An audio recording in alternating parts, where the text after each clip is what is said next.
Welcome to the Positive Pants Podcast. Mindset, motivation and inspiration to help you find your positive pants. Let go of negative thinking and stop living for the weekend. With your host, Fran Excel. So welcome to the show. As always, it's Fran Excel Mindset Coach, helping you find your very own pair of positive pants so you can get out of your own way and live a life that you love. Thank you so much for joining me. I'm very grateful you've chosen to put me in your earbuds today. Please do hit the subscribe button so you don't miss anything, and do leave me a review. I love reading them, and it really helps me get found by other people who need to hear what I share. I'd also love you to email me your mindset and productivity questions or topics you'd love me to cover to hello@franexcel.com, because I know a lot of you think I'm inside your heads because you tell me all the time. But if I don't know what you need, I can't give it to you. So let me know. So, where are you learning but not actually doing? So where are you stuck in learning mode, paralysed in inaction by the I don't know enough yet gremlin? If that's you, do not panic. I can identify with this one big time. As a constant collector of qualifications who's obsessed with learning more and more and more, I have spent a small fortune on my education, and I continue to do so. And I don't see it stopping anytime soon. I would say that I probably spend the majority of my time learning. Even when I'm walking the dog, if I'm on the train, if I'm in the car, I'm always learning, reading, podcasts, courses, whatever it may be. I love it. Love it. I go as far as to say I'm a little bit obsessed with it. I'm like, what can I learn now? However, I realized a few years ago that I was completely stuck in constant learning mode and not actually implementing much of anything I was actually learning, just carrying it around in my noggin. Helpful, right? So I went on my own little journey of self-discovery to work out why I was doing this, what was actually behind it, what was really stopping me taking action in favor of learning more and more, and how can I identify it so that next time I make sure I don't stay stuck in it. So I thought I would share with you my little learning story.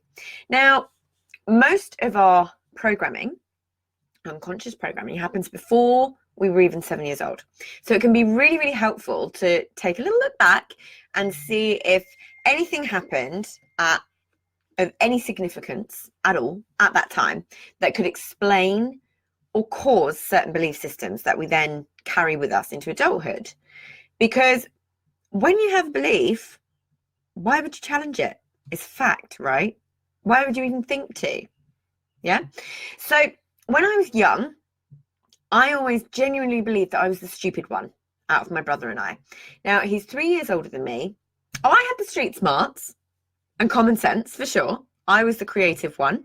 But I was the people person, but he's a through and through academic. And I thought this was better, in inverted commas, because that's what the school system teaches us, right? The better grades, the better you are as a human being, you know. His capacity for learning is genuinely second to none.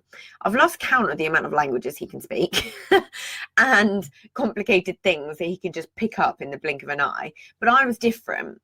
I was pretty jealous too, I guess. Everything seemed to come so easily to him on that front. People stuff, not so much. Now, because he's 3 years older, but I always felt inferior. I felt like I struggled with the academic stuff, which actually wasn't true. And I only found this out because we found my old school reports to prove it when my parents were cleaning out the attic. It was just a story that I had told myself repeatedly that had become true for me. It didn't matter what anyone said. It didn't matter how anyone else, how good anyone else told me I was. I believed that I was the stupid one. I compared myself. I continued to tell myself this, even in the face of good exam results. He was a straight A star student, and I was more of a solid B. A if I really applied myself, or it was creative, or C if I just wasn't interested in the subject. So this story that I had of not being clever and not being good at learning followed me through life.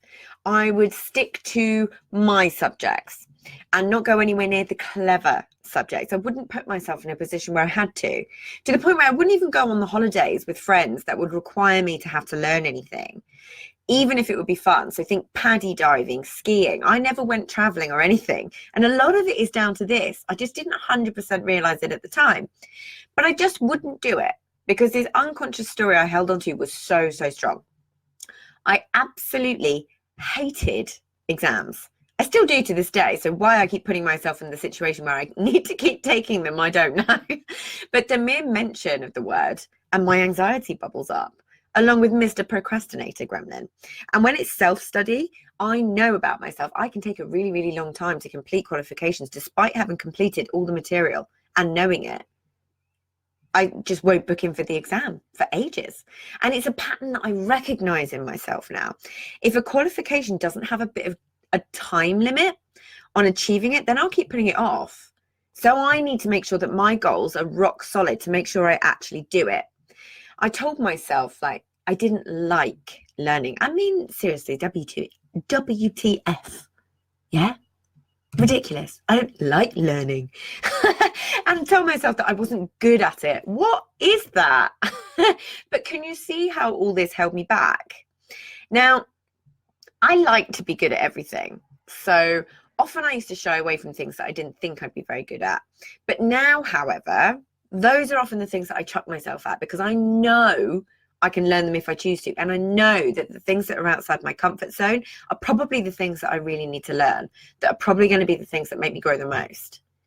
So the next thing that happened once I identified these patterns and I challenged them for the absolute lies that they were, is that learning really genuinely did become my favorite thing to do. Like for my birthday this year, I attended 2 3-day back-to-back seminars for fun.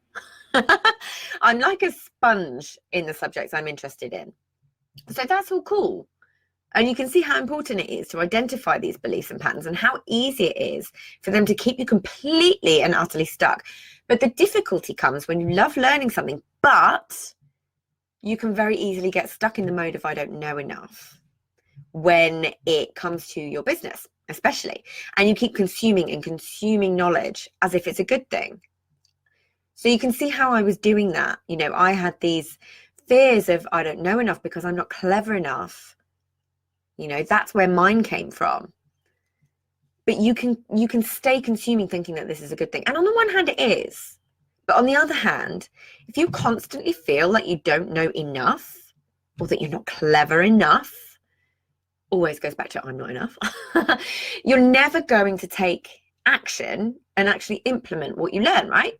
So you get stuck in consumption mode. And I really do need to watch myself because this is a big thing for me too. And what happens then, you know, when you're stuck in consumption mode? Yeah, you're learning stuff, but you're still stuck. The real knowledge comes from implementing. So what can you do to actually implement what you learn right now or what you've already learned right now? Where can you identify right now that you might be doing this? So if you are doing this, what is the underlying fear or belief that is keeping you from taking the action now? There are a ton of other episodes on fear.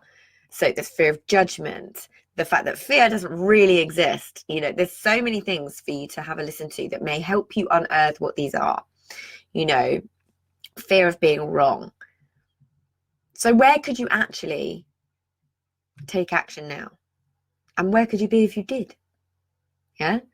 When you recognize current behavior and identify the unconscious patterns and beliefs, you can challenge them, change them, catch yourself in the habit and choose to change it.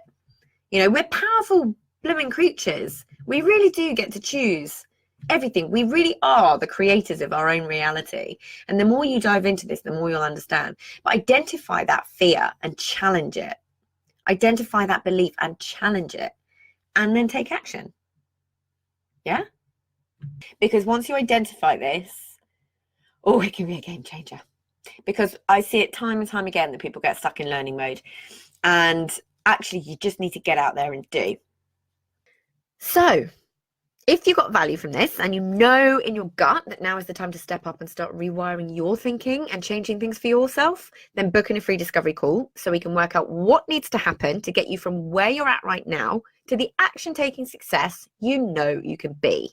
And if you want my eyes and ears on your problems, I work with people one-on-one and through my Proactive Pants Mastermind. So stop waiting for if and when and decide to change things now, because you can. And as always, I hope that was helpful. So any questions, just let me know. And as always, I will see you next week. Bye.